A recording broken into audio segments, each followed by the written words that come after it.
We on the night. That's how the Impact Wrestling theme song goes on Tuesday nights, but that could be changing because they technically may not own the night. They're going to be subletting the night.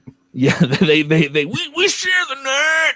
What's up, everybody? It's 2 days late, but guess what? We have a pay-per-view to talk about this weekend, so it's kind of appropriate. It works out. WrestleZone.com, talking all things Impact Wrestling. That's right. People say, I don't know about them, but hey, they're in the mix with AEW. We have a possible world champion versus world champion match that feels like a world champion versus a world champion match, while also having a world champion versus a not really a world champion unification match. Is all this confusing? Yes, we'll get into it, but it'll make sense. We will talk about meat slapping men slapping meats in the men's rings. I'm not alone. I'm Kev Kellam. To the right of me is bossman Bill Pritchard. Bill, how you feeling with Impact? What's your feeling coming out of this, going into Sacrifice on Sunday? I think I'm kind of repeating myself month after month, but on paper, it's a good show, and I hope by the end of Saturday, we're actually talking about it for good reasons. Robert DeFelice, who we have to share custody with a bunch of other websites. Robert, how are you feeling about Impact going into Sacrifice this weekend? I mean, they broke the internet, or at least Matt Stryker said they broke the internet with the Kenny Omega news. Okay. That's exciting. How long ago did Stryker read that? I don't know. I don't know. Look, Stryker. How long ago was that taped before we knew about it? I feel like we've been complaining about the logo for like 3 months already. It's very strange that it's like, oh, Kenny Omega's coming back. Like, yeah, no shit. You put his the Omega symbol in the logo, pal. Like, sorry. We'll jump into all of it. Yes, there is some big Kenny Omega news involving Impact Wrestling, and it's not even about the pay-per-view this weekend, it's about the pay-per-view coming up in April.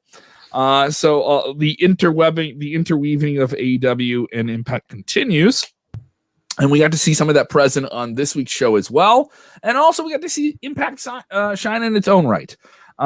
So let's jump right into it. This week's show features. Can we just get to the main event angle? Because I think people are going to want to hear about that first, Bill. Is that fine?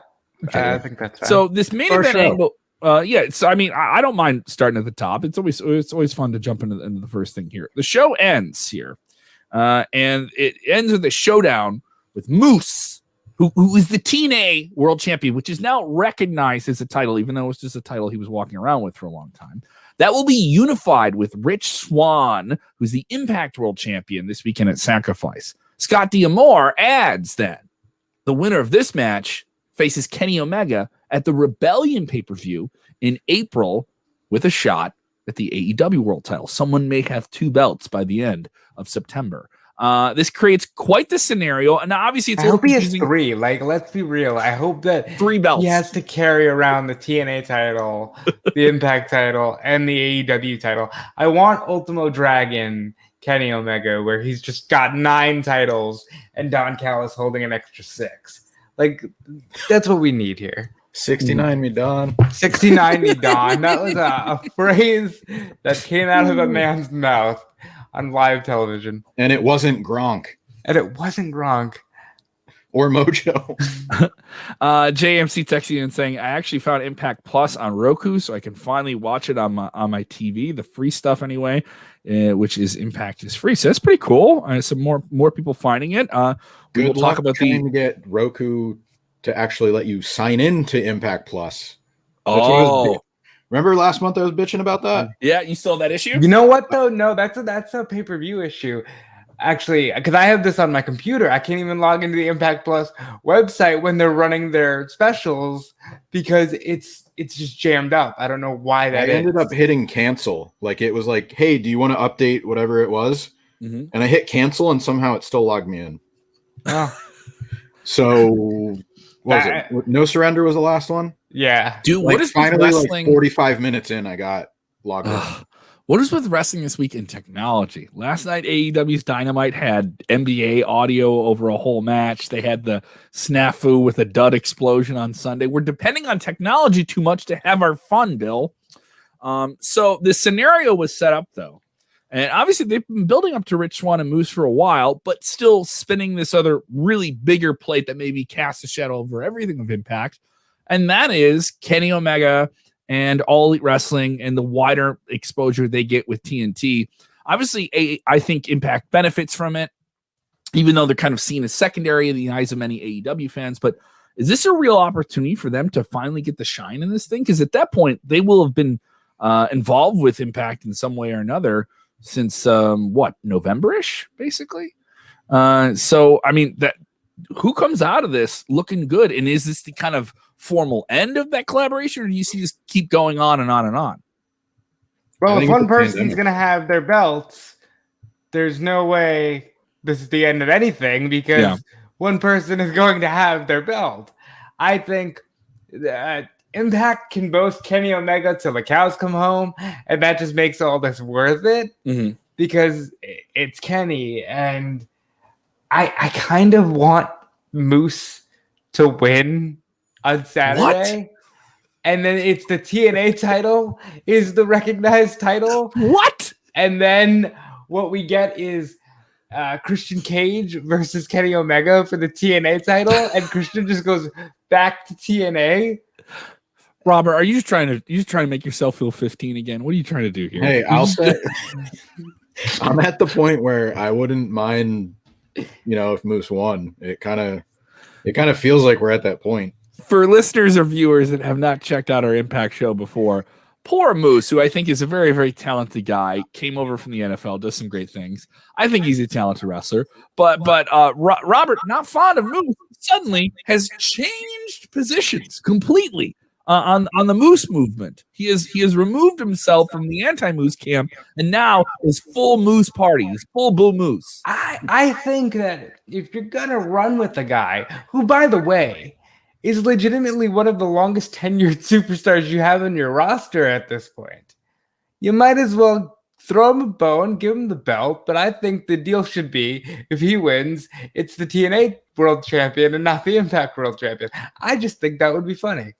I don't know. That tickles me that, like, after all these years of Impact trying to get away from TNA just becomes the dominant name for that promotion again.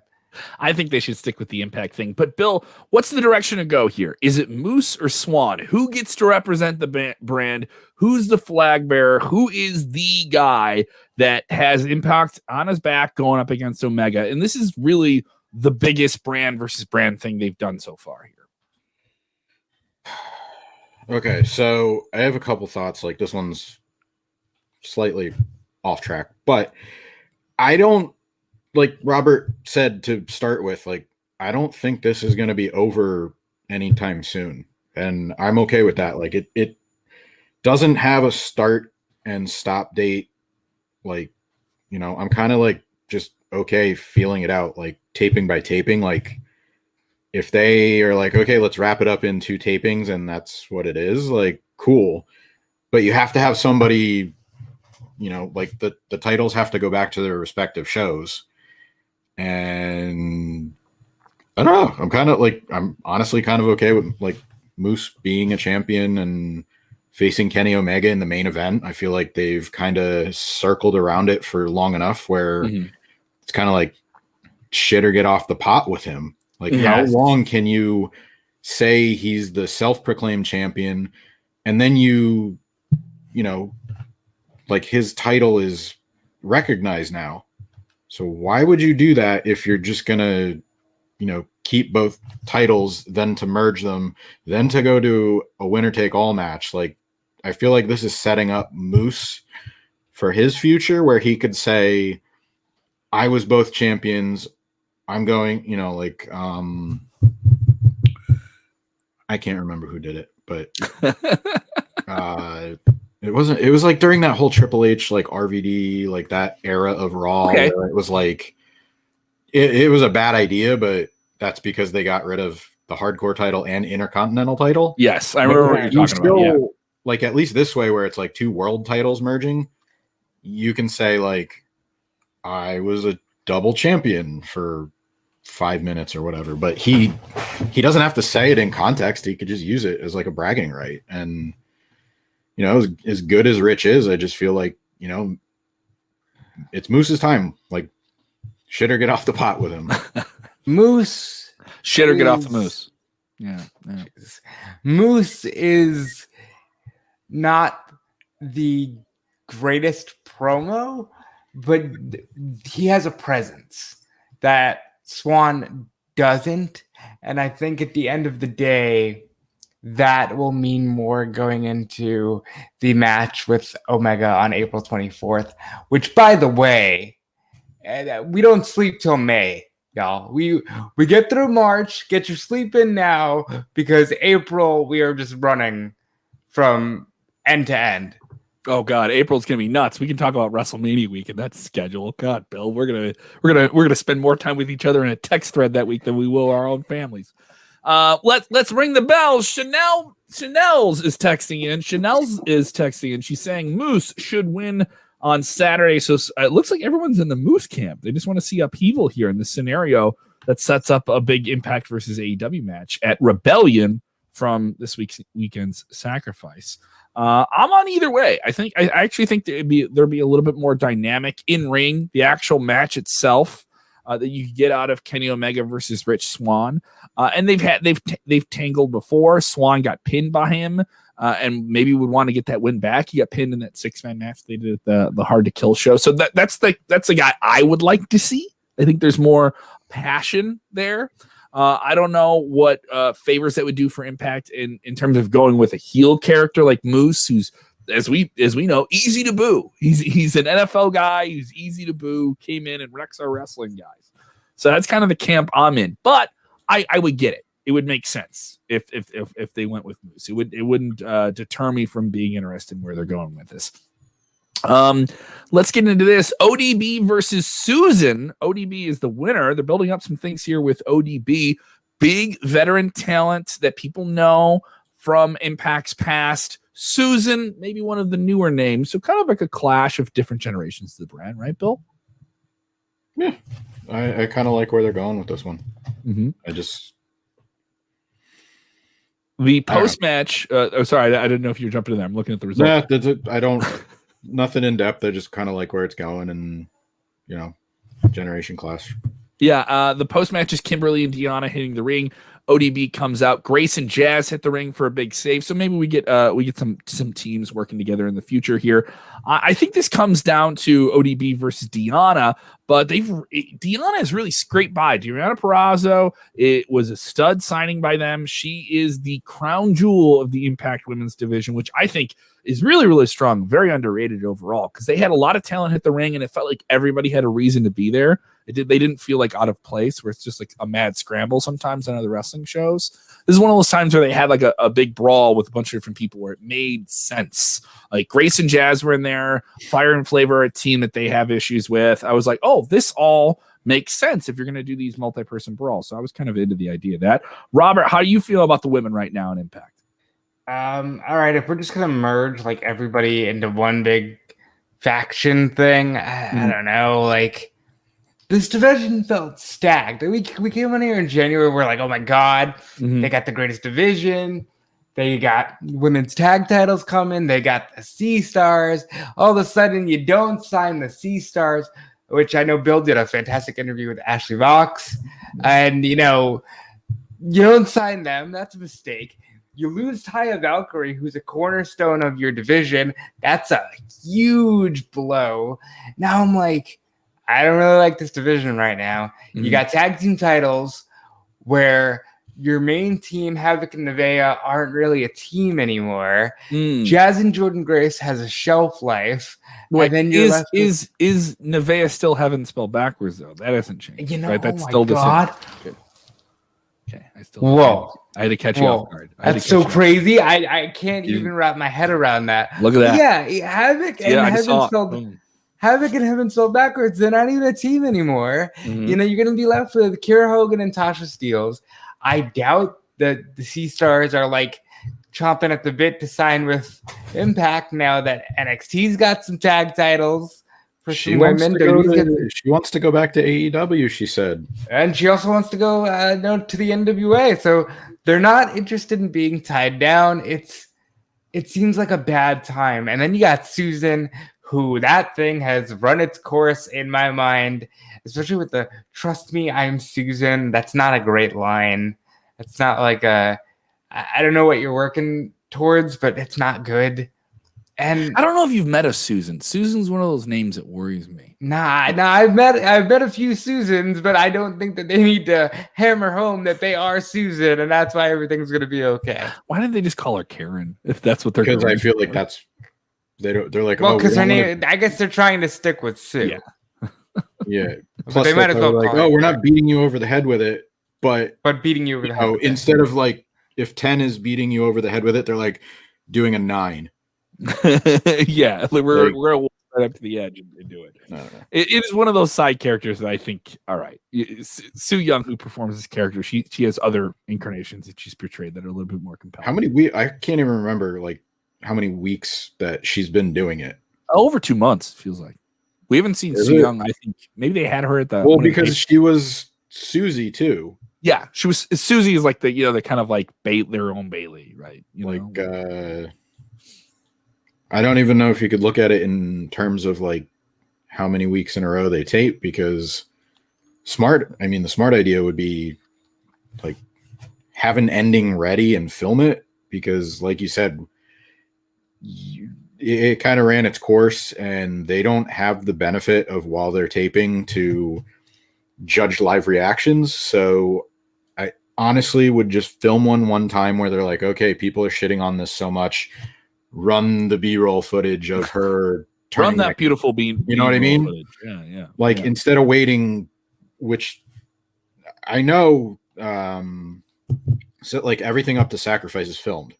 Oh, okay. So like if they're waiting until Sacrifice and then they go back for a taping now, like, and they still want to extend it, I still would film something like as an out, because I can't take another 10 weeks of it. Like it's not even like good anymore. It's not like Wrestle House or Who Shot Bravo where it like kept running on and it was like slapstick. It had something to it and they just did it until it was absolutely dead. This isn't like beat a dead horse. They don't even have a horse to ride on this thing. They're the character beating a dead horse with Susan. Yeah, an annoying woman who complains to the manager is now like, oh my god, that character didn't catch on. So yeah, we have that there. We will have Knockouts Tag Team Champions Tasha Steelz, Kiera Hogan. That is coming together. What other matches do you think for the women are coming off the page for you guys here? I know Robert is kind of down in the division. Bill, you're looking at what's a positive? What's on the horizon for them? You think like pay attention to that. There's something there. I don't. So I'm going to plug again. I already interviewed Jazz. That's live. Okay. I just talked to Jordan Grace yesterday. So that Big Mama Pump. We did talk about Scott Steiner. Please tell me, did you do Steiner math with her? No. I asked it what she thought about him potentially showing up or airing the promo again on Saturday, and she didn't know that they air it on Twitch every week, so it was pretty funny. But they air it every week. Every week they air it. I was like, yeah, they play all these other clips that we complain about seeing, and we want them to change every week.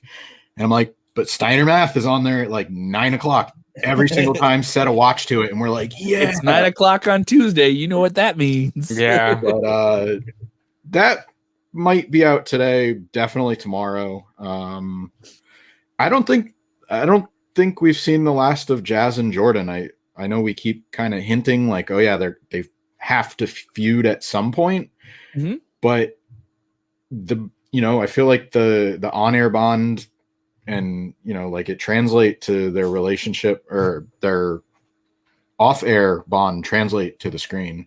And I feel like I feel like we see at least one more run out of them before they feud. We will do a full rundown of the card before we get out of this week's Impact episode on TV, and I'll talk about that because they're in the tag title match with Fire and Flavor this weekend. Ace Austin with Madman Fulton in his corner versus Chris Bay. This was featured. I thought this was the best match of the week. I thought this was really, really McLean good. Spencer. They still have a 13 deep knockout roster. Oh, they have plenty of people. 4 of those people are in the tag title match, and then the other 9 are in the stable. So and 13 that's like, sounds like a good number, but that's like good for, it's like almost a couple too many for a singles division. Mm-hmm. And that'd be well, obviously it's an odd number, but that's 6 teams right there that you can make up your knockouts division, like tag title division. So yeah, they lost Taya. I mean, I kind of feel like people expected her to leave for the past 2 or 3 years, especially since, she's done everything. And like, that ain't ever stopped James Storm. I'm just, I just feel like I was more happy for her in anything than being disappointed. Like, oh yeah, Impact's losing her. Like, she already has the longest title reign. She's multi-time champion. She's done everything.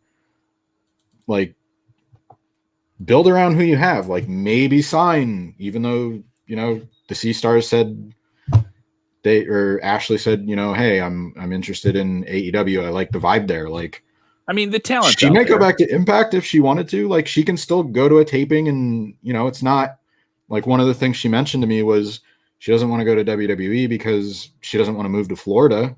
Okay. So Impact won't make you move to Florida anymore. No.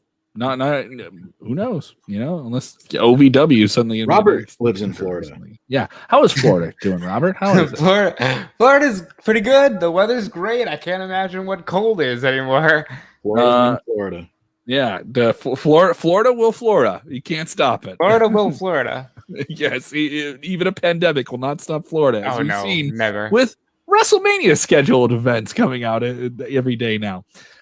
Staying on Impact, I wanted to touch on this. I thought this was the best match of the night. Ace Austin versus Chris Bay. TJP mockingly kind of watching the action from the stage. I thought Ace is a great hand. They've given him the push now and then, but it seems like they're setting back into a lane here with Chris Bay. Robert, I know you're a fan of several of the players involved here. Hell yeah. This is what the X Division used to be. Like, it's just, dudes are gonna flip and it's gonna be fun. Like, and this is before that just became what wrestling is. And they got a lot of time here too. I think they had the longest match in the show. By these two should have the belt. Whatever the belt is, they should have it. If it's the world title, they should have it. If it's the X Division title, they should have it. Give these guys the belt, because these guys are the actual future of the company. In an era where, and no disrespect, but in an era where Tommy Dreamer just got a title shot, in an era where Christian Cage right now is the hot up-and-comer, Chris Bay and Ace Austin are sitting here like, we're ready now. And they're very good. I can't say enough good things about this match. Bill, your take. It's kind of weird that we're talking about guys that are, Chris Bay is like what, 23 or 24? Yep. Like, it's kind of weird that we're talking about like them being ready for this spot, where usually it's like, okay, give them a few more years, but like, that's how talented they really are. Like, true. I think Ace is even younger, right? He's like only 20. Same age, I think. 20. I think, regardless, like early 20s, like, it's kind of crazy how like good they are at this point already. Chris Bay is 25. Yes. Thank you, Ramar, texting and telling us Chris Bay is 25. And the thing is, I think with the independents, at least before the pandemic, you had people who could be working almost every weekend. You were getting reps. So the thing 10 years ago was there isn't enough good places to work. You had to do maybe this independent. There just wasn't one you could get booked at every weekend. But in the last 5 or 6 years, the independents blew up, where there was, you could find enough places to go out there and get your reps in. So by the time you were on television, you looked great. Your entrance was good. Your promos were good. You had a catchphrase in your back pocket behind the first one that was in your front pocket, ready to go in case you needed to jump in and do something. And this is from talking to people. So I wonder what there's going to be like this gallop into 2022 for people who've been so inconsistent and spotty in their work. I think we've talked to wrestlers like this before. Chris Bay is a 25, but in wrestling terms, this guy wrestles, works, and talks like someone who's been wrestling a lot longer than he has, simply because he got so many reps in on shows. I wonder what, as you guys bring that up, repetition and the craft and keeping yourself sharp. We always hear rust is the worst thing a wrestler worries about. Even if you've developed your skills, you come back to the ring, you feel off, So I wonder what that's going to be like for people on the other side of this pandemic dippy-doo that we're in. Here's the thing I want, like, I feel like Chris Bay hasn't gotten his shot in Impact yet, even though he's been successful very early on. Like, he hasn't gotten an extended run yet to show everything he can do. And they've teased it once or twice, right? Him just going at a world champion, but they don't really fulfill it. Which, I mean, I think it elevated him a little bit past like just being an X Division guy. But then on the flip side of it, I feel like, Ace Austin's talented, but like, what can he do to elevate himself even more? He came in, he was the X Division champion for the better part of a year. He did the whole, what the fuck? I can't think of her name. Alicia. Oh yeah. Like they did that whole thing, like the porn star guy, and it was like it was like an Attitude Era thing, but like they knew to get him away from it after a while. But like it showed that he can play like a douchey character, a heel character. But besides winning the X Division title, like, what does he do now? Because, like, I don't really feel like there's a story with TJP and Ace Austin. Like, there was a story with Rohit and TJP, and then it's like, okay, they're athletic competitions. They're going to do the flips. They're going to do the, like the traditional quote unquote X stuff. But I still want a little bit of story. Like, just going after the title is great when you do it occasionally, not every single match. Like, I want to be the champion. I'm better than you. Because that's kind of what Moose is doing. That's kind of what the women's tag team division is doing. Like, I don't even know what the Good Brothers are doing. Like, with their titles, they're just kind of, they're the champions until they figure out what to do with them after the AEW stuff. But like, I don't know. I just want some story. Is so good, and I think he's being held back by the lack of perspective and eyes given to Impact Wrestling. Because if he was in NXT right now, he'd be stud. To the moon. If he was in AEW right now, he'd probably be paired with MJF heading to the moon. This guy has it, and I think he is a great character for this generation. He's just in the wrong brand that's going to run out of things to do for him and then shoehorn him in that X Division until about June or July when they need a world title match. And then they're going to run him back and not give it to him. But Ace Austin is great, and it's only a matter of time before he's a world champion somewhere. Well, I mean, that's the thing in wrestling. Not everyone can be the winner. You gotta to elevate somebody. That means someone has to lose. It's a faux sport, right? There has to be winners and losers. But through performing those roles, being hateable, being someone you can care about, and all those different things, maybe I'm impartial. I've been able to work with Ace on promos and stuff like that at AEW, and he was one of those guys where immediately it's like, all right, here's what we're working with.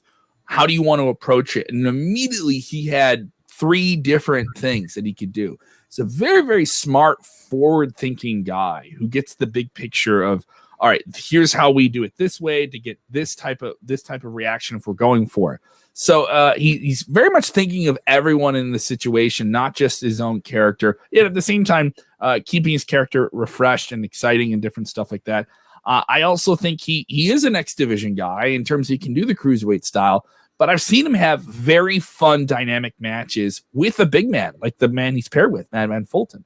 And I think they're an exciting pairing. I think they'd be a really, really cool tag team in other places. Like if they popped up on Dynamite, I think they would really be a hit right away as a pairing together too. I think them as a group is an exciting group, and I think maybe they could go somewhere with that in the future. They've done fun tag team stuff with them in the past. Moving on to the rest of this week's Impact, want to talk about this overflowing situation here with Trey Miguel and Sami Callihan, who is terrorizing him with his phone, which goes and takes over the Impact Zone, and the lights go out, and he's having this match with Sam Beal, who is one of the training studs with Trey Miguel's trainer, who Sami Callihan attacked last week. And as Sami Callihan's attacking his trainer, Sam Beal runs in to stop the attack at the gym. And Sami Callihan just goes, no, don't stop me from attacking your trainer. Come over here. Just come over here and I'll talk to you off camera. It was sort of weird. It was an odd promo, the way it was shot. They go ahead, Bill. I'm sorry. I didn't mean to cut you off. You're coming. What noise does his phone do? It goes flash. That's what it does. That's what happens on it. We should tape that, and I can press a button. It goes. We're having too much fun with silly noises. So they're using all these shenanigans to, the lights go on and off. I thought they used it like 2 times in like a couple minutes here. And Sami Callihan, after they have this short match, Sam Beal, the stud, is listening to the devil on his shoulder. Sami Callihan has the short match with Trey Miguel, who's able to tap him out pretty quickly. It's more or less an angle. And Trey goes running up the ramp to go after Sami Callihan. The blackout gimmick hits him. The lights come on, and he package pile drives poor Sam Beal in the ring. What do you think of this? I was more into this. This one just feels like a holding pattern. Sam was just sacrificed to the devious devil that is Sami Callihan. Fun gimmicks, nothing too crazy, nothing too great. Right down the middle for me on this one, though. Better than last week. Better than what they were doing last week, I think. They're running this thing into the ground where he's just literally doing the whole, we're going to take what Triple H said and run it back again and again. You don't have the passion. And I think they think it's building towards something awesome. And Trey Miguel's good. He's the Warrior Wrestling Champion. I know they're going to start running events soon. But it's a miss for me. I think Callihan is the one guy who needs to be at the forefront of this AEW movement, and they're not getting him in the mix, and I think that's a mistake because he's the one guy who can play with Moxley and the rest of them, and I think they need to move him up quick. I agree. Yeah, I would agree. Like, I don't know how much we do revisit it, but, like, you can't ignore the whole rumor, report, whatever, like, the Sammy Guevara issues. Like, all they've really said was they've poked fun at, oh yeah, he has heat. But you have to notice that other than the paid ads every week, like, there is a little bit of a lack of AEW on the shows. So, I mean, maybe they have something for April for Sammy. Like, I don't see how you don't plug him in there just for the reasons Robert said. I don't see how you don't at least give the women something to do, because you've done it with the heavyweight title. You're doing it with them again. You've already done it with the tag team division. So I really feel like, those are, I didn't really have any expectations from it, but, like, now that we're almost 4 months in, like, those are the things I feel like are missing. Mm-hmm. And I feel like if you're going to say, like, Sammy is the face of Impact and the draw and all that stuff, and he's like the guy from Impact Wrestling, and not comparing whoever the world champion is and, like, ignoring that, I feel like you have to put him in, like, him specifically in there. And at least, I mean, he said something about he doesn't want to go anywhere and, like, Impact's his company. Like, yeah. So if you're saying that in interviews, like, why aren't you doing the crossover stuff too? So sure. And I also think Callihan would be one of the more exciting guys to do that, because he is such an Impact guy. His name is so tied to that. And Trey Miguel to a degree as well, and I get what they're trying to reference the dirt sheet stuff. Trey Miguel got brushed off by WWE, whatever, and he didn't get signed when he went away, and then he came back, and some of that's fine, but they burned through that kind of gasoline real quick. There could have been something there, and they burned through it, and they put too many gimmicks on top of it with the hacking and stuff like that, which is a fun thing you can do with Sami Callihan. That's like his Bray Wyatt magic stuff that you can do from time to time, right? Yeah, but I feel like if they're gonna do this, like, why didn't they at least have the mindset to, like, like they didn't have to do this angle right now because like why not put Sami in the AEW stuff? You know what I mean? And they're in this for the long haul because there's no Trey Miguel Sami Callihan match this weekend as far as we know, unless they do some type of angle. I mean, they're probably building towards Rebellion, but so more to your point, it very much feels like they are burning through a lot of stuff really quick. What's the gap? How are we going to get this car down the road to the end? Like this should have stayed personal and very like grounded in reality. And then once Trey started getting the upper hand, is when Sami should be doing all the hacker and like the trick stuff because you know he can do both. Yeah, and this would be fun in April. Like I would be into this in April if he was attacking like Trey Miguel's training partners and students and stuff like that. And so are we just, it's like they went through it too quickly. They gave us the fight scene in the first 20, the big show. They did the thing that Avengers does at the end of a movie. They did it in the first 20 big minutes. Show. Yeah, exactly. Big show. That's a good point. I want more out of it. And it does feel like a little bit of a fumble with this one here. Do you want to talk about Finn Juice and the Good Brothers? They signed a contract for their tag team clash here. Finn Juice coming over from New Japan Pro Wrestling. So there are a presence of an outside roster talent here on this weekend. And they sign it over shots, except Finn Juice, Fit Finley, Juice Robinson, David Finley, throw the shots. And Good Brothers say, you don't do that. You just don't throw beer in a beer drinking man's face. And they start brawling with music over the top. Instantly, there's soundtracks for backstage fights. Robert, what happens? You and I haven't been able to have a drink yet, but we got to have a song ready to go. And you and I have a bar fight that people aren't ready to see. We'll have a bar. We'll do an Impractical Joker thing where we have a bar fight. We just instantly hit the jukebox. Song plays. What plays when you and I have a bar fight? Oh God, it's probably Chumbawamba or some stupid shit like that. I get knocked down. And you pull Bob Seger. Bob Seger.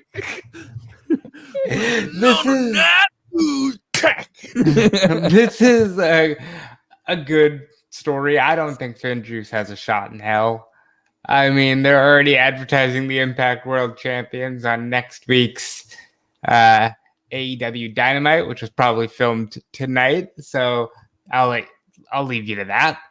David Finley is in New Japan right now. I'll leave you to that. I mean, it's a fun idea. It's a fun crossover, but I don't buy that Finn Juice has a shot. I could be wrong. You never know. But I think it's all good, brothers.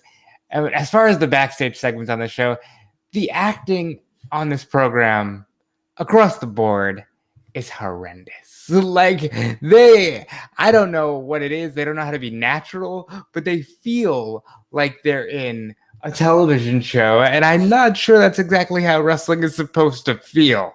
All right. So theater critic Robert DeFelice doesn't like it. What do you think, Bill? I mean, they have a shot. It's just, I kind of said it before, like, I don't know what they're doing with the Impact Tag Team titles because I feel like I'm not even like this match should be the marquee match, but it feels like they're setting up for April way too early, and they're already advertising. Like Robert just said, the Good Brothers, like they're advertising for next week, and then Finn Juice is New Japan, and they're looking past this. It takes some of the luster off of it. Yeah, and it should feel like a special match because it's a New Japan team versus an Impact team. Title matches should always feel important, whether it's a squash or whether it's a title change or somebody retains. Like no matter what, there should always be some level of urgency where, oh yeah, you might actually think they lose, and this doesn't have that. Like the first 2 weeks that Finn Juice came on, I was like, oh shit, this is, it's a nice change. Like I talked about, like there's a lack of things going on the AEW Impact front, but you still have a pretty entertaining feud with New Japan and Impact. So I feel like they have the segments and the backstage stuff, but it's like, all right, what do they do when they actually have the match? It's going to be a good match, but like, are there really any stakes? True. Good point. And the thing is, with the tape scenario, some of it could be taped, some of it not. This is on Impact Plus. This isn't a pay-per-view, so I think there's more inclination for them to tape this stuff and not have to, have it be live like they would on a traditional pay-per-view setup, which they've done. So there's that, and we already know that the Good Brothers are Kenny Omega's goons on Wednesday night on TNT. They have the Impact straps. They wear them out there. They don't. I mean, they certainly do blend the brands, but that's their role on Dynamite, is to be the goon squad for Kenny Omega. We mentioned this. They got into the mix on this week's Dynamite with Moxley and Kingston, kind of riding their way out of the dud ending of the AEW pay-per-view. There's no way they write out of that. Well, I mean, there's no way they write out of it, but they're trying to, right? Well, they kind of did. They A for effort. They were like, yes, they got the attention on Eddie Kingston's promos and stuff like that. But no matter how much you do that, people are still going to look back and be like, hey, the ending to that pay-per-view sucked. Yeah. Nobody, I don't know anyone that legitimately thought the match meant somebody's going to get an arm blown off, or it's still theatrical. It's still wrestling. It's a spectacle, but yeah, that was a dud. And instead of, trying to poke fun at it too much, I feel like this week should be it. Move on. And they poke fun at it. They referenced it. It's not like they did it in the paid ad. They did it on Dynamite multiple times. Mm-hmm. I feel like you got enough in where you deflected and now move on. Yeah. It looks like they're building towards a 6-man match with Eddie, Moxley, and Christian for the time being. They should not reference. They shouldn't reference the barbed wire Revolution at all. They should really have edit around parts of the Eddie promo where they're drinking, show that, and then show them picking a fight with Eddie in the ring, that part. But I think they should ignore, because people are already going to bring it up. They don't have to keep reminding people, hey, we fucked up the end of the pay-per-view. So yeah. But I bring that up because Moxley and Kingston were running together, got in the ring, got physical, and they got into it with the Good Brothers on Wednesday. Gabriel Perez is a great question here. Obviously, we have the Good Brothers over tag team, Carl Anderson, Luke Gallows, Big LG. Could we see Moxley and Kingston face them in April for those tag belts? And so, like I said, we're already looking past this weekend. They should do it. They should finally feature. Oh, Bill, I know you're the boss, but he challenged you on it. Robert, what's your case? Why not? No, we agreed. I think. No, okay. I said they should not, because the money here is Young Bucks go over to Impact and wrestle on Revolution, and it's not. It's Rebellion. Too many R's. Yeah, it's Revolution, Rebellion, Retribution, Redemption. Rebellion. It's all the same thing. What are we doing here? Look, they should do Young Bucks, Good Brothers in Impact for the Impact tag titles. Maybe have some fun there. AEW's ain't got a show till May with Double or Nothing. You could have some fun. Yeah, do it. They're throwing me a birthday party. Tony Khan thinks that highly of me. Of you? A pay-per-view on my birthday. Of you. Yep. He specifically said, Bill, does this work for you guys? Does this work for you, Russell? And I said, he said, Bill, what I want you to do is to be up until 2 a.m. working on media scrums. You're welcome. You know what? I'd rather do it at home than in Vegas. I'll give you that. 4 a.m. Yeah, while Dom is sleeping next to me and has no idea what's going on. was that what Double or Nothing was in Vegas? Where? Oh yeah, wait, no, that was Full Gear in Baltimore, but somebody else stayed with me in Vegas too. I've shared a hotel room with WrestleZone's own Dominic TNA. Still have his DDP poster from Headlock Comics. You just left it in the hotel room. What if you just rolled over in the hotel room and just wake up and Dominic's just doing DDP yoga? He's like, "Come on, dude, it's yoga for real, guys. You gotta get ready." Right? Getting back into this week's Impact, they're setting up for this weekend's special event on Impact Plus. We had a tease of Tasha Steelz versus Jazz here. They will face each other. Jazz victorious in this one. Jazz and Jordan Grace facing Tasha Steelz and Kiera Hogan for the Knockouts Women Tag Team Championships this weekend. What do you think of the build to this? And could we see some new tag team champions as we start to jump into running down this pay-per-view card here? I don't think we get new champions, but I don't think they break up. Maybe they tease it out. Maybe we get maybe we get a bigger title match on television down the line. I'm thinking they might do it as soon as like next Tuesday. Oh, okay. Like Robert? something. I don't normally like those, but I feel like it's one of those cases. Mm-hmm. Mm-hmm. Robert, what do you? How do you feel about Jazz and Jordan together? I'm gonna co-sign with the boss man there. I don't think they switch the titles, but I don't think they break up just yet because we got TV to fill, and they'll do it on TV. So this week's Impact, I thought it was pretty good. It didn't feel like a super exciting go home show. Do you think it made this week's Sacrifice show feel more compelling, or was the work already put into this thing before they even went on the air on Tuesday? Is there such thing as a go home show anymore? I feel like WWE doesn't care. Some companies care more than others. Like I feel like fans got used to calling it a go home show, and like we built up our expectations. Yes, but I mean, yeah, you still are selling your live special, pay-per-view, whatever. So there should be a little bit more effort, but I wouldn't say it was a bad go home show. Like it's still episodic. So like you still got a book for the people that are just watching the weekly TV. Exactly. And I do think you get a little bit of both. And I do think when you're a hardcore fan and you just follow it week to week, you want to know if they had a hot, big thing right before the pay-per-view. I think there is that sense of also fundamentals of we already got our card. Let's hammer it home. Let's not simmer outside of the pot. Let's keep it in there. So I get that. So in that regard, I thought it was effective. Effective is not a bad thing to be. Jumping into this card, though, we have Deonna Purrazzo versus ODB Knockouts title. Robert, is Purrazzo getting out of the Sacrifice card on Saturday with the belt, or is the vet bringing it home and making remarks about barbecue and other? Of course, Deonna Purrazzo is getting out of this show with the belt. Deonna Purrazzo is the best thing this division has, and they would be stupid to put it on anybody else. I don't care if this division has 15 women. Any of those 14 women aren't as good as Deonna Purrazzo. They should never take the belt off of her until they have somebody good to go. Bill, what do you think? I wouldn't mind seeing some barbecue stains on the Impact Knockouts Championship. Just ODB posing with it in her barbecue truck. By the way, she calls it the Knocked Up Championship. Make of that what you will. Yep. Jesus. You didn't know that?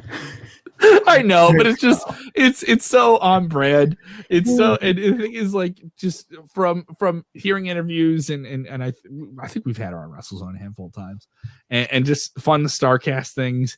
It sounds like something she would genuinely say. Like it sounds like something like ODB is pretty close to the character that she portrays on television. And I was like, oh, that'd be fun. I wouldn't mind it, but I also see there's some more exciting things you can do with Deonna Purrazzo, specifically her versus some big people in AEW. Pretty cool. You're doing that with she. Is it too much of a spoiler to say she already addressed her status? Mm-hmm. So like, I don't think she's. I'm just gonna leave it at that.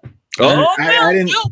Bill almost let it out. She said it in a public interview, so it's not like a super spoiler, but it's also like, am I reintroducing it at the wrong time? So it's out there if you want to go get it. It was on the A Wrestling Gal podcast with Ella J, who does really good interviews. You should check out.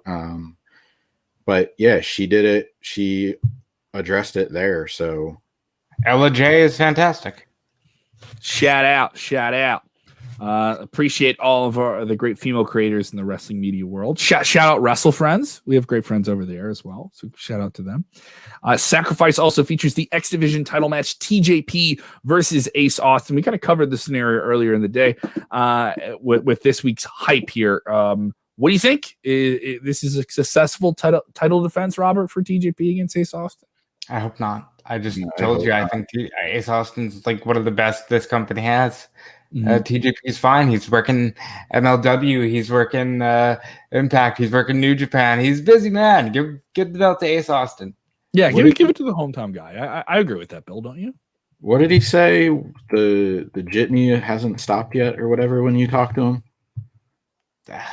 about his future, like I feel like he's working so many places. Like he very well could just drop the title to Ace Austin, let him run with it, go do his MLW thing, go do his New Japan thing, and then like show back up in 3 months and have it like nothing happened. Like he's not one of those guys that, like, I'm trying to say it in a positive way. Like he's very easy to like plug into stuff. Yes, because of his legitimacy. He's one of those guys who's just always been good. Yeah, you know, like regardless of how you feel about his personal beliefs. Yeah, he also is very adaptable, I guess is the right way to say it. So very much, I would say he's probably one of the more adaptable guys in wrestling in the last 20 years in terms of the things that he's done. But I agree with you because he's doing New Japan, doing all the other promotions. I could see Ace, and also Ace is a homegrown thing for Impact. He's one of those like pure Impact guys where you don't see him popping up everywhere. He does the independents. You know, I did AEW stuff with him and stuff like that. But I mean, like he's very much an Impact guy. I wouldn't mind seeing him get the belt here. Eddie Edwards versus Brian Myers. Hold harmless has been tagged on this. Bill, explain the hold harmless element of this match and how this match pinning Eddie Edwards against him here. They've been meaning no disqualifications, no countouts, anything goes. Couldn't they just say no disqualifications? I don't understand this one. Like, just call it what it is. Mm-hmm. It's pretty much going to be a hardcore fight, or it's going to be a street fight, or it's going to be old school rules, or it's going to be, you know, it's not going to be a wrestling match. It's one of the 15 ways to say that we're going to do things with weapons outside the ring. Yeah. And I don't know why they always have to come up with like some interesting gimmick. I think you have two very capable and talented wrestlers in the match already. Mm-hmm. Why not just sell it on that? You're already doing all the bells and whistles for every other match on the card. You don't have to sell this one that much. Like, just make it a street fight or make it I don't know. Everybody wants to make it stand out. Yeah. Everybody wants to make it different and stand out in a way, you know, and sometimes you try too hard and it's just like you're wearing neon and just to get a little bit more attention when I don't think it gets you the right attention. You're like I said, I'm looking at that. I'm like, what is hold harmless? I'm just like, oh yeah, they're just going to have a street fight. The reason they're calling it a hold harmless match is because Brian Myers is like, I'm going to lawyer up and I'm just going to continue suing you people. So Scott D'Amore, they're so into the meta humor, this promotion. Scott D'Amore flat out says, if you want to go to court, we can. It's basically what we do here. Fight in a courtroom. Have a match in a courtroom. No, that's I don't. That might be fun. Have a match in a courtroom. I've never seen that happen. Like they've done DX Wrestlers Court, but screw Wrestlers Court. Just have a match. You want to call it Wrestlers? Have a Wrestlers Court match. Have all the wrestlers around like a lumberjack thing, but it's in a courtroom and have a match. You know, just have a match in a courtroom. I'm fine with it. And you can use all the other goofy side characters to be there. Come on, like a Wrestlers Court match. I think would be if you want to go for it. But it's a pretty serious feud. It doesn't lend itself to the goofiness of Wrestlers Court, which they've done before in the last. I like it. Violent by Design versus Storm and Sabin. Violent by Design has really reprogrammed Diener. We did a great interview with him a while back about how he's become a much more serious character. Jake Something backing up Storm and Sabin in this match. We had some high hopes for Jake Something, but here he is in a supporting role again. I'm hopeful that there's some big things for him in the future of 2021. What do you think of this one, Bill?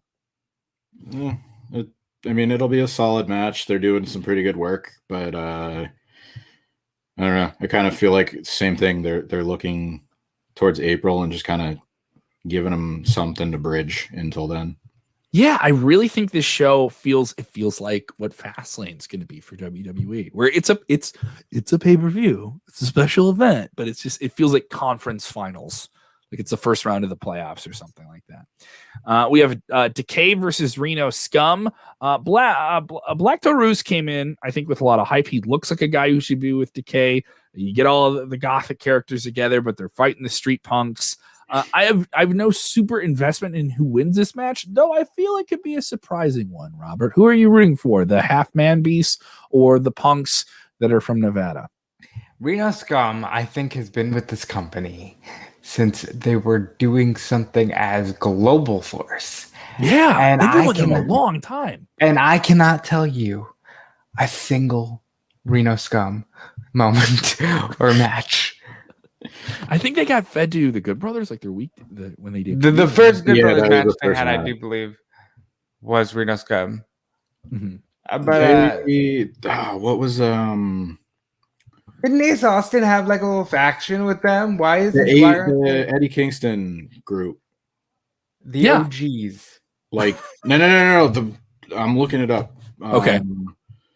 But yeah, like they've been there since pretty much Global Force Wrestling, and I mean they're very good, like enhancement talent heels if you want to look at them like that. They're butchering the blade, but dressed out a little bit.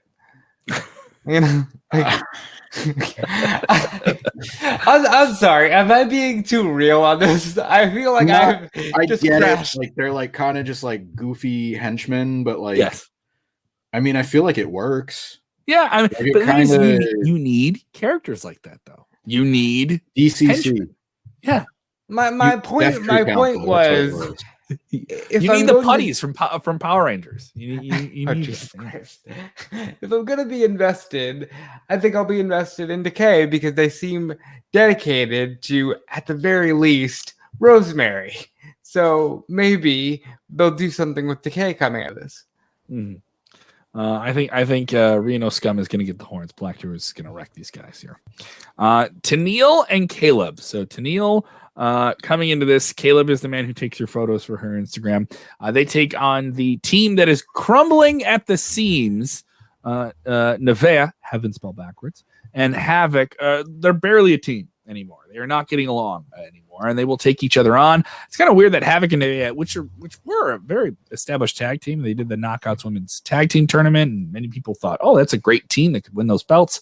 Could be their last match together. Could be at the hands of the very gorgeous lady and the guy who takes her photos for her Instagram. It's kind of interesting that a team that is designed to be lighthearted and fun, like Tennille and Caleb, could destroy this very hardcore real team, right, Bill? I mean, Caleb, yeah, but I feel like Tennille, she can kind of flip flop. Okay, like I feel like she could kind of jump back into that like whole mean streak aspect. I agree with that. I could see that going around here. So we also get, obviously, the big match. I think the match that I think is the most pivotal on this show is we're going to see Rich Swann and we're going to see Moose. And Moose is the TNA World Champion. Rich Swann is the Impact World Champion. World title unification match. A lot of the graphics. I'm looking at the card for this. The graphics for this are so 2009 here. It looks like an Affliction t-shirt I'm seeing. And that's like all of TNA's merchandise for about 5 years. Someone in Nashville still has like an Affliction thing. They're spending $90 on. I mean, I was on board with it. It was 10 years ago, but sure. Like Florida, his Florida's coming out. His Florida's coming out right there, Bill. It just it was not good. Like I as much as I criticize like current wrestling merchandise, like TNA's is a lot better, but like it all looked the same. Like it all looked like you were wearing. When like, they had that AJ style shirt that people said looked like a bodily substance? Looked like Kiz. Looked like Kiz. Hey. I think Bill had to do that. Okay, all right. It's a family home. I can say it. I don't have to worry about that. I paused because I was like, wait, can I say that on air? And I'm like, why not? You can't do it on TNT, but you can Why say not? it on the air when you're on the internet. We're an hour in. We're an hour in. I don't know if they caught that. You whispered We've it. said You're worse smart. on here. You kids have Google. All right, we can't stop you from that. So definitely, I think this match needs time. It needs to feel like a big collision. It does have months of build off. Can it carry the weight here? I think it has less pressure on it just being an Impact Plus event. Because Impact does this where they're like, we'll have Impact Plus events and then we'll have, traditional pay your money pay-per-views. This isn't one of those. So these cards definitely feel like they have less of a hype here. I believe the Rebellion card in April will be a traditional pay-per-view, correct? Yeah. Yes. Okay. So I think they have less hype here. I think you need a big angle. It's weird. It's kind of almost like the situation with Moxley and Omega this past Sunday, where you're going to have a cool match, but you're going to need a cool angle or something at the end here. I think there's going to be something at the end that freshens this up a little bit. Do we get an appearance by Kenny Omega on this show? Doubt it. If it is, it's recorded. Yeah, I think so too. Yeah. I feel like if anything, we're going to get a Tony Khan appearance. Yeah. And Tony enjoys dressing up and wearing a ridiculous outfit and playing a heel when he goes down to Nashville, right? Or when he goes up to Nashville, rather. I do think this will be a great match. I feel bad for Rich Swann. I do think they're going in the Moose direction. But Swann, it's hard to be a world champion right now. It's hard to be like the pivotal guy in a brand right now when you have to dub in crowd noise and be a real player. There was a real issue for Drew McIntyre, and it's an issue to write very long for a character like that, because you kind of have to like do it, wait what the reaction is like, because you don't get, as we have here in the Thunder Zone behind me, a real organic response. You've heard the fans back here the whole time we've been doing the podcast. Overall, it's a pretty big show. I'm not super amped to go and watch it Saturday night. Maybe catch it a Sunday afternoon show, but it is Impact Plus, which does make it a little bit easier to get a hold of it the next day. So I'm into it. I think things are strong here. I'm checking it out. Also, the news we have right now at WrestleZone, fresh podcast coming up after AEW and NXT last night. John Clark and I ran those shows down and how AEW got themselves out of that dud issue they had. We also have a look at the new WWE Most Wanted Treasure show. We have the trailer up for their new ANE show. Too many A's and E's and W's. I'm messing that up here as well.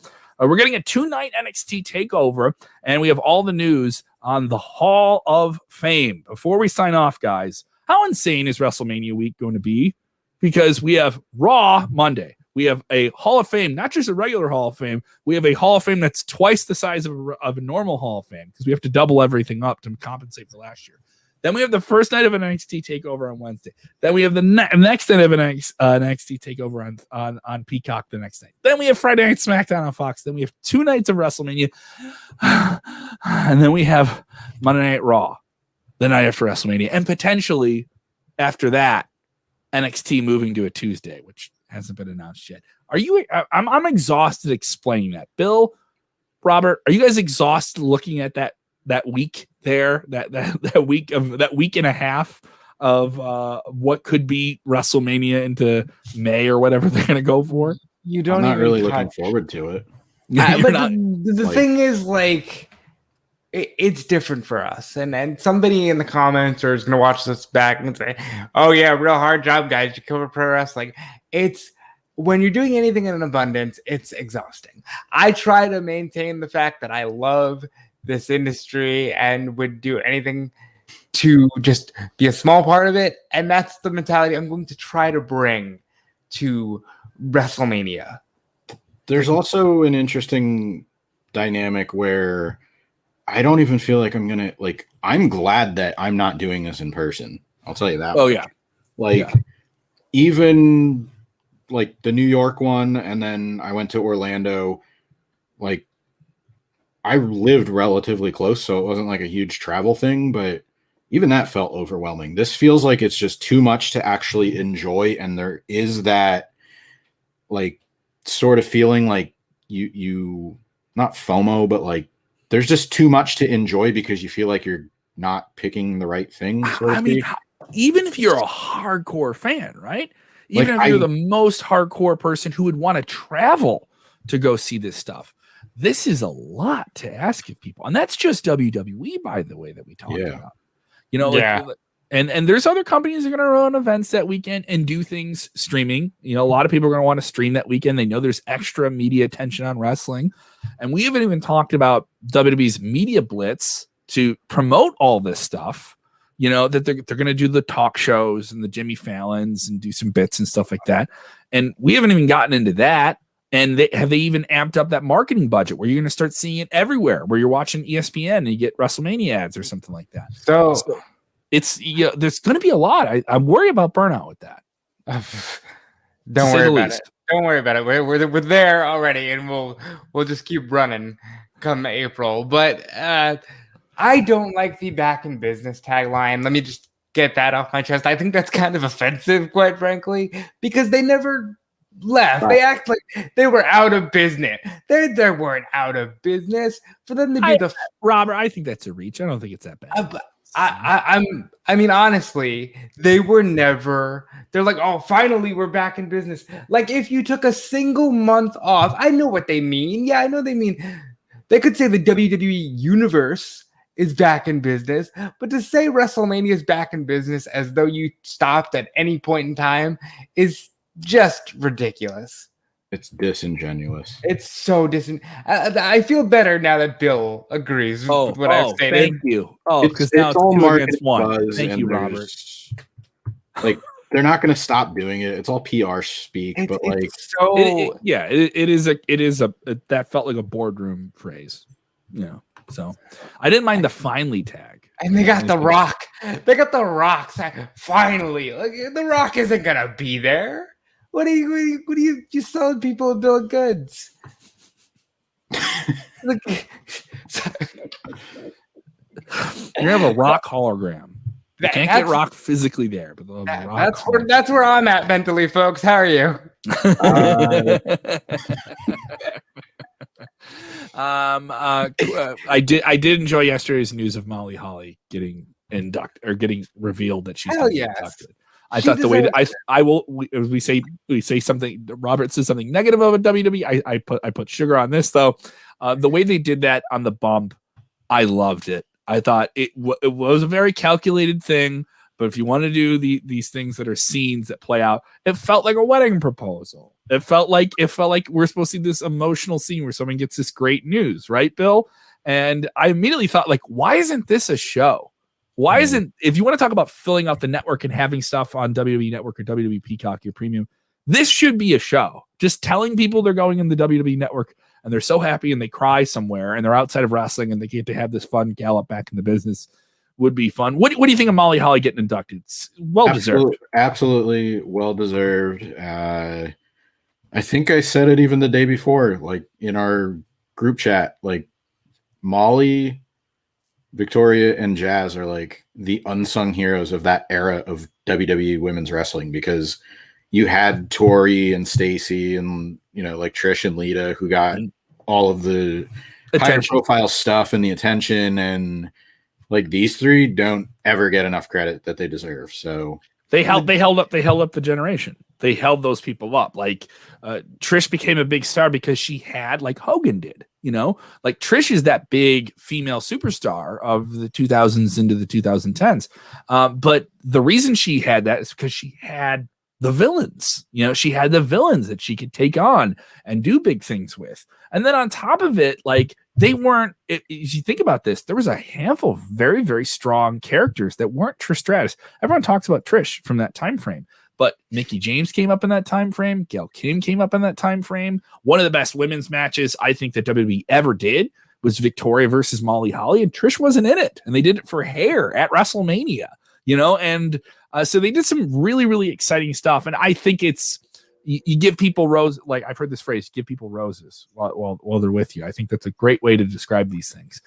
And Molly's reaction, I think maybe she knew before she was being told that, but it was very nice that someone she worked with, like Hurricane, that she worked with on camera, could share that with her. So I enjoyed it. It was the best video I've seen from wrestling this week that didn't involve explosions or pyrotechnics. And outside of that, a legitimate saint among an industry of sinners. So, like, God bless Molly Holly. You absolutely deserve it. And what if she goes out and she just gives the most She's such a nice, demure, just the most vulgar speech. Yeah, but they had her in Right to Censor. She was in Right to Censor. Remember, she was in Right to Censor. No, that's Ivory. Was in Right. Yeah, to Censor. Ivory was, but I've heard people say that she was the one character who should have been in Right to Censor because she's a very like chase person. She's very civil. I've heard that about her. And I've many people say, she should have been in that faction. That was what I'm getting at. But what if she just comes out and gives the filthiest speech and just does like the dirtiest jokes or something like that? Best swerve ever. Yeah, best swerve ever. Hall of Fame coming down Tuesday of WrestleMania week. So you will have double the Hall of Fame inductions. We'll be covering all of that as well. Bill, plenty to follow on our podcast feed. You mentioned those interviews. I know we have some other big things coming down the line. Can you give them a little bit of a tease of what's going to be in the feed coming up here soon?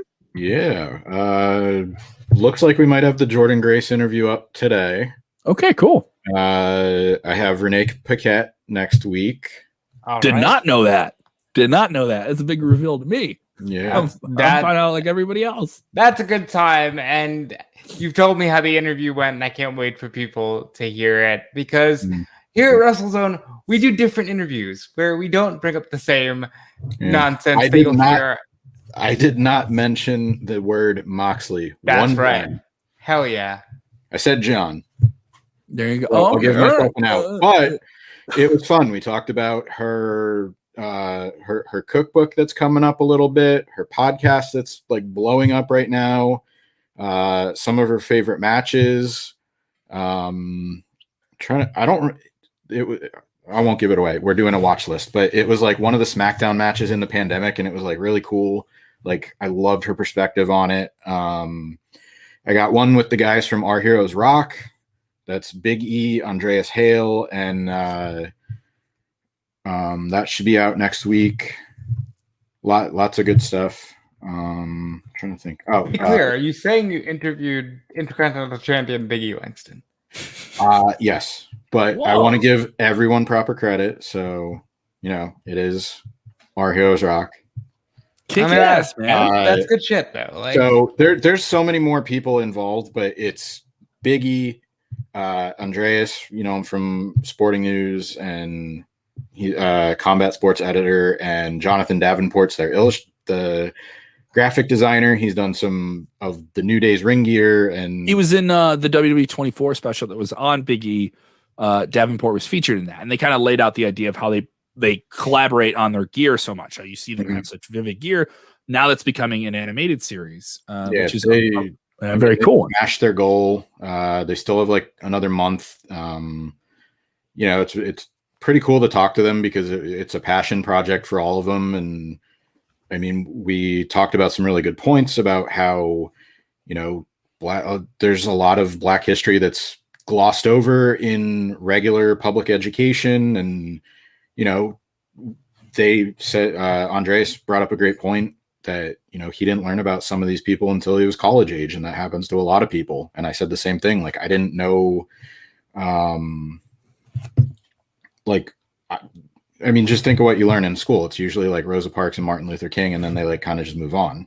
Mm-hmm. So this project is, it's an educational experience, but it's also a fun experience. It's a cartoon. It has pop culture, and, I'm excited for everybody to check that out. Should probably end of next week. Big E has a deceptive run here in animation. He did some stuff on Adult Swim and now jumping into this field. So good on him. And obviously a great time to talk to him, just a month out here from WrestleMania. Shout out to you as well for talking to WWE Hall of Famer Wendy Richter. So we got to drop that interview with her friend through our friends at 80s Wrestling. Rumor texting and saying, Bill, enjoyed your Wendy Richter interview yesterday. Of course, that was before her 80s Wrestling video. She did the signing where hopefully we get to collaborate with them and do more of those where they do virtual signings now as we try to adapt in these challenging pandemic times. We should have a phrase we've been saying for a year now. So What, we should have another one coming up. Yes.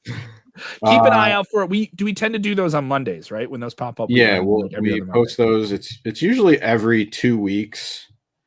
Sometimes there's a few weeks in between, but the next one they have is Monday the 22nd. They have Bob Orton and Craig DeGeorge. So that's a pretty big deal for them and for Craig DeGeorge because he doesn't do too many interviews. He was one of the WWF announcers in the 80s. So they have their whole schedule at 80swrestlingcon.com. They're going to delve into the land of extreme in April. They have a lot of stuff coming up. So check that out. If you don't see it on their site, we promote stuff whether we do interviews or not. So, and we also share the virtual wrestling signings too, the streams that they do of them. So you can check those out on our Facebook feed and stuff like that as well. And we also launched a Twitch channel. So if you're enjoying us on Facebook or YouTube, or you're listening to podcasts, we're doing some Twitch stuff. We're going to be doing some interesting things there before WrestleMania time. Keep an eye out for those. I'm doing things outside of my house, Bill. I'm actually leaving my house, and I'm going to be doing live comedy next week. I'll be performing at the Tea House, owned by the promoter and proprietor of the National Wrestling Alliance, Billy Corgan. He's also in a band called Smashing Pumpkins. Never heard of him. Yeah. See, this guy doesn't know how to get booked, Bill. I'm going to be performing at Madame Zuzu's doing stand-up comedy. I'm going to be doing that on the 12th, tomorrow, actually. I'm going to be doing that. And next Friday, two shows. I'm going to be performing in the showbiz capital of the world, Valparaiso, Indiana. I'm going to be at the Market Lounge and Comedy Club, 2 shows. If you know anyone in Valparaiso, let them know. Yell them, Kellam's going to be there. Bill, if they want to follow you on the Twitter machine, where do they go? B Pritchard 152. Capping off of this conversation, I know we talked about Ashley Vox a little bit. Tony Khan just announced that she's going to be on Dark Elevation next week. Hell yes. The one promotion that doesn't have women's tag team titles. That probably needs them at this point. Maybe they need that. Oh wait, no, okay. I was confused by the wording, but no, she's going to be on Dark Elevation on Monday night. The main event is Riho versus Maki Ito. Oh boy, that's Elevation, and then the other matches on that card are Jungle Boy versus Danny Limelight, which was recorded last night. Whoever thought it was streamed last night, not aired last night. Not aired last night. So stop copying, pasting shit, and read. Yeah. Dante Martin versus Max Caster, Tay Conti against Ashley, and Brandon Cutler and against Powerhouse Hobbs. So, is this the first episode of Elevation? Show. Is this the first Elevation show they're doing? Yeah, it's going to air on Monday. Cool. And is that the hour right before Raw starts? Yes, sir. 7 Central, and then it sounds like it's going to be a longer show than an hour. Yeah, so they're gonna. They should have it bleed over into 8 o'clock. Yeah, it seems like it would bleed over into the start of Monday Night Raw there. So that is what we're busy with. Robert, Monday Night Wars back. Monday Night Wars are back. YouTube versus USA Network. Robert. Tell them about the 45 websites you work for, and you have no Magic Spoon ads. Okay, we don't get any Magic Spoon money, so don't bring that cereal stuff here. Okay, all right. God bless you. Cereal's good stuff. All right. This is a gas station dick pill show. All right. We have generic Huge Chew. We have Huge Chew. That's our stuff. That's our gimmick. Don't bring those gimmicks here. All right. That's the stuff we're pushing. Well, because I am a hustler and a mercenary, I work for Fightful.com. You can catch me there basically every day of the week. I do the Wednesday Night War podcast with Alex Pulowski and Sean Ross Sapp, where you will see those silly ad reads that Kevin has referenced. And I also work on SmartOutMoment.com. Did a great Paul Heyman SmackDown series, which is wrapping up this weekend. I do Fanboys Anonymous, a review to a kill, where we watch James Bond movies because not everything can be wrestling. So, just click around, follow me on Twitter at DeFelice, and enjoy, because I really do appreciate all the support you guys give. I appreciate the support. I almost did the thing, Bill, Robert, I almost didn't do the thing that we do on every single show. We're almost about to end here in hour 20. I almost didn't do the thing that we're supposed to do on that. I'm sorry, Bill. I know this is going to be an email you're going to send me after the show. Kevin, it's the podcast. You have to say the name. We got to say the name. We have to say the name of the man who spends so much time with us. He's so supportive of us. He literally does plugs for our Twitter in the chat before, without even asking. He is a man with a name that is so good, you got to shout it to the heavens. Everyone in the Thunder Zone knows the name. James Espanto Fernando Taguay. Thank you so much, James. You're plugging our Twitters in the chat. I appreciate you. I really do appreciate that. Wait, hold on, because I'm never finished talking into a microphone. I forgot the one that I do here. Catch me on Saturday with Colin Tessier on the SmackDown Double Down, where we will undoubtedly break down why Reginald is still involved in this Sasha Banks Bianca Belair feud. I'm never done talking into a microphone. I want you guys to understand this. Just like WWE, we have a lot of stuff for you to watch and listen to. So check it out. Thank you guys so much for supporting the channel and everything WrestleZone. Obviously, it's WrestleMania season. There's gonna be a lot of people jumping into the media sphere and following everything. So you've been with us for a long time. We appreciate that going into this big time of year. Stay safe. Close down your booger factory. Shut down your mouth hole with a mask. Be safe. Stay away from other people as much as you can. And let's just get back to the matches when we can. Bill, we watch wrestling, but we also do this other thing when we watch the wrestling. Do you know the thing that we have to say about wrestling at the end of the show? Root for Moose. Moose. Moose. Moose. Moose. Moose. Moose. Moose.